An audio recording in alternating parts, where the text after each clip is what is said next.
buat benerin genteng bocor. Tuhan, aku minta duit. Tahu, dasar tukang pembohong. Maaf, tapi yang gue bisa cuma nyemir sepatu. Dan gue butuh duit buat bayar rumah sakit bagus.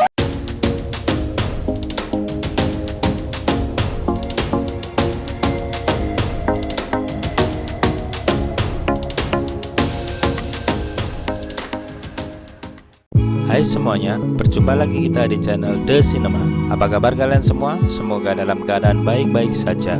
Kali ini kita akan membahas sebuah film berjudul Tuhan Minta Duit yang rilis pada tahun 2022. Bagaimana kisahnya? Langsung saja kita masuk pada alur ceritanya. Seorang gadis bernama Maya menyamar menjadi laki-laki bernama Adi.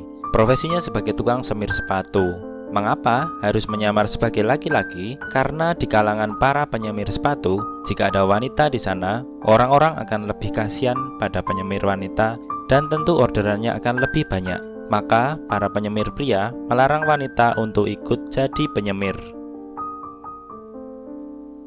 Hari itu, Maya sedang bekerja menyemir sepatu. Tiba-tiba ada penyemir wanita yang ingin bergabung. Teman-teman Maya yang bernama Tony dan Kuplay melarangnya untuk bergabung karena wilayah itu khusus untuk para penyemir pria saja. Boy, cewek gak boleh nyemir di sini. Emang apa bedanya cewek sama cowok?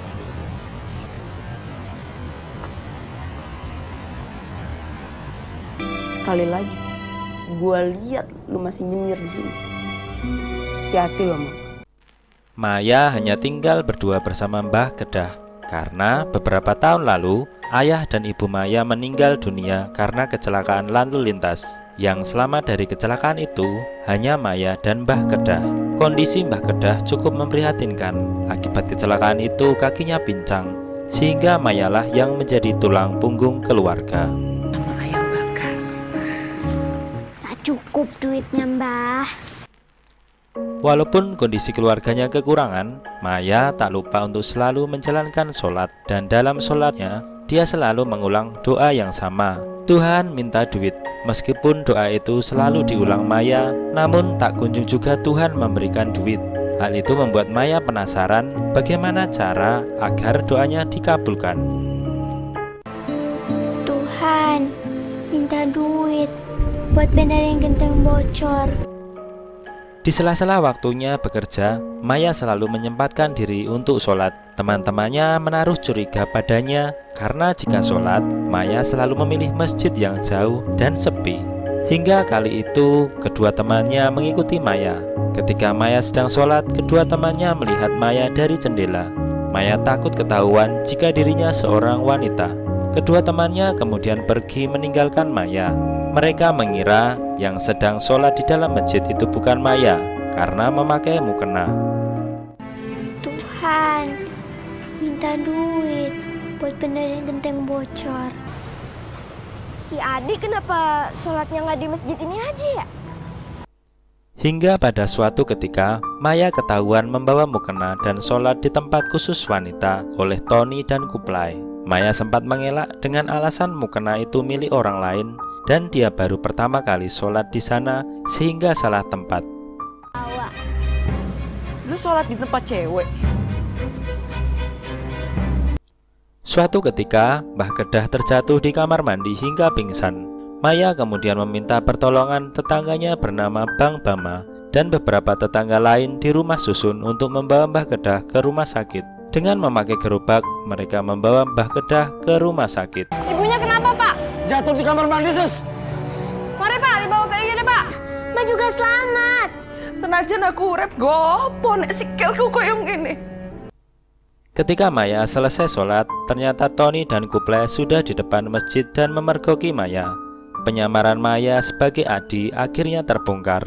Tony dan Kuplay mengancam Maya agar berhenti dari kerjaan tukang semir.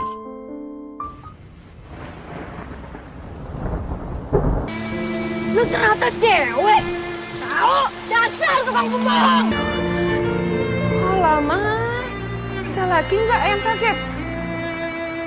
Saat itu Maya membutuhkan uang untuk biaya rumah sakit Mbah Kedah.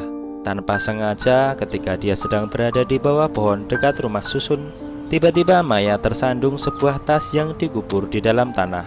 Setelah Maya membuka isinya, ternyata isinya duit bergepok-gepok. Maya dengan polosnya menganggap uang itu datang dari Tuhan, karena Tuhan sudah menjawab doanya.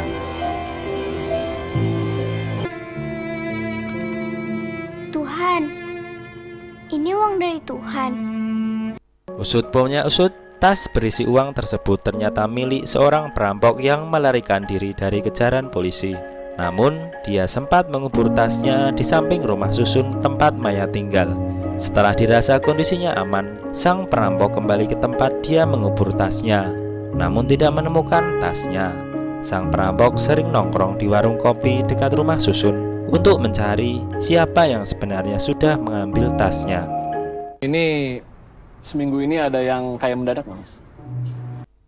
Setelah pulang dari rumah sakit, Mbah Kedah curiga dengan Maya bagaimana dia mendapatkan uang. Ketika ditanya, Maya selalu menjawab uangnya datang dari Tuhan. Caranya Tuhan ngasih itu gimana? Salah seorang warga rusun bernama Bang Bama sedang tidak punya uang, sedangkan istrinya akan melahirkan. Maya membantu Bang Bama dengan memberikan uang 1 juta untuk biaya lahiran istrinya. Nah, tanpa sengaja, sang perampok nongkrong di warung kopi bersama Bang Bama. Bang Bama keceplosan dan cerita ke perampok jika Maya memberinya uang 1 juta. Akhirnya sang perampok menjadi penasaran juga, dari mana anak kecil itu bisa mendapatkan uang sebanyak Uang itu. 1 juta. Apa namanya itu kalau bukan malaikat? Anak sebesar itu dari mana dia duit, Mas? Nggak punya uang, bini mau melahirkan. Tiba-tiba anak itu datang kucuk-kucuk ngasih. Suatu ketika, TV di rumah Maya sedang rusak. Dengan mengambil uang dari tas yang dia temukan, Maya membeli TV baru. Hal ini membuat terlihat mencolok di kalangan tetangganya bahwa Maya sedang punya banyak uang. Sang perampok mengikuti Maya dengan diam-diam ketika ia pulang ke rumah membawa TV baru. Rusak. Saya mau beli TV, Mas. Seriusan? Bu, si Maya beli TV, Bu. Pada malam harinya, ketika Maya dan Mbah Kedah sedang tidur, sang perampok mengendap-endap masuk ke rumah Maya. Sang perampok membekap mulut Maya dan menanyakan di mana Maya menyimpan tasnya. Namun sang perampok gagal menemukan tasnya. Ketika Maya berteriak, sang perampok melarikan diri dan warga rusun datang ke kamar Maya. Sang perampok akhirnya melapor ke polisi jika di rumah Maya ada tas berisi uang hasil perampokan dan pelakunya adalah gadis yang tinggal di sana. Hingga akhirnya datang 2 orang polisi ke rumah Maya. Para polisi kemudian mengambil tasnya dan membawa Maya ke kantor polisi dengan tuduhan terlibat perampokan. Dan kamu terbukti tidak bersalah, kamu bisa pulang. Salah seorang pelanggan Maya bernama Bang Ridwan mengetahui kasus itu dan datang ke kepolisian untuk menjadi kuasa hukumnya Maya. Bang Ridwan kemudian mengumpulkan data dan fakta di rumah rusun mengenai peristiwa apa yang sudah terjadi sebelum Maya ditangkap polisi. Bang Ridwan membawa laporan yang dibuatnya ke kantor polisi. Polisi akhirnya menjebak sang perampok di rumah susun, dibantu oleh beberapa warga, sehingga perampoknya tertangkap. Sang pemilik tas akhirnya menemui Maya dan Mbah Kedah. Maya meminta maaf karena sudah memakai uangnya untuk beberapa keperluan. Namun, sang pemilik tas kemudian malah berterima kasih pada Maya dan memberikan 1 kepok uang sebagai ucapan terima kasih dan berkata bahwa uang tersebut dari Tuhan. Ini uang dari siapa, Pak? Uang ini dari Tuhan. Oke teman-teman semuanya, dari film ini kita belajar untuk jujur, karena jujur itu indah. Sampai jumpa di lain kesempatan.